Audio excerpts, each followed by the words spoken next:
भगवान कहते हैं कि जो खाता है, जो हवन करता है, जो दान करता है, तुम अपने संपूर्ण कर्म, जाप का पूजन पाठ, तप तपस्या, जो कुछ भी आप कर रहे हो सब भगवान को समर्पित कर दो। आजकल तो लोग अच्छा हो गया तो हमने किया, हमने बनाया, कोई काम खराब हो गया तो बोलेंगे भगवान ने खराब कर दिया, परमात्मा ने ऐसा कर दिया। ऐसा नहीं,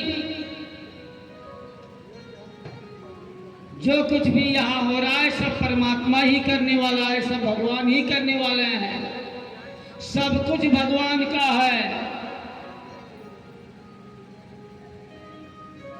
भगवान ने नंद को समझाया, बोले बाबा हमारे विचार से गिरिराज भगवान का पूजन किया जाए।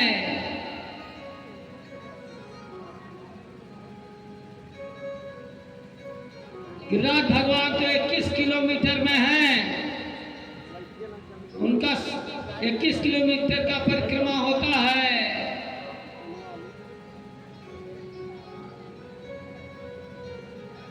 बोले इनका पूजन किया जाए, साक्षात परमात्मा है, साक्षात ईश्वर है। भगवान ने इंद्र का पूजन खंडन किया और गिरिराज का पूजन करवाया। सुंदर 56 प्रकार का बढ़िया दिव्य व्यंजन बन करके तैयार हो गया।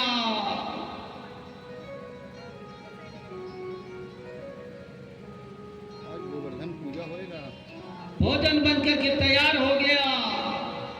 बड़े भाव से भगवान का पूजन किया गया।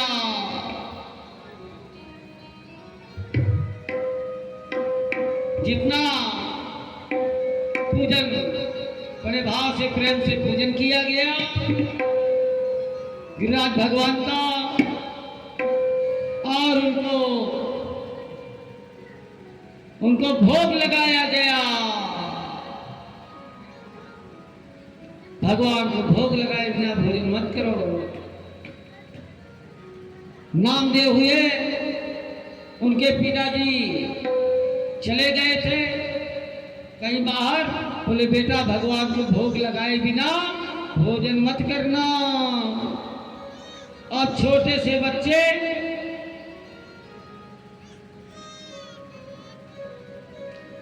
भगवान तो भोग लगा दिया। अब छोटा सा बालक भोग लगाया, बोले प्रभु आप पाओ, आप खाओ, नहीं तो अभी हमारे पिताजी आएंगे, हमको मारेंगे, आपको खाना ही पड़ेगा। भगवान का भक्त था बालक। एक दिन 2 दिन तब पिता नहीं आए तो बैठा रहा, बोले प्रभु आप जब तक नहीं खाओगे तब तक हम भी नहीं खाएंगे। मालूम है भगवान साक्षात मूर्ति में से निकल के आए, बालक के रूप में भोजन प्रसाद पाया।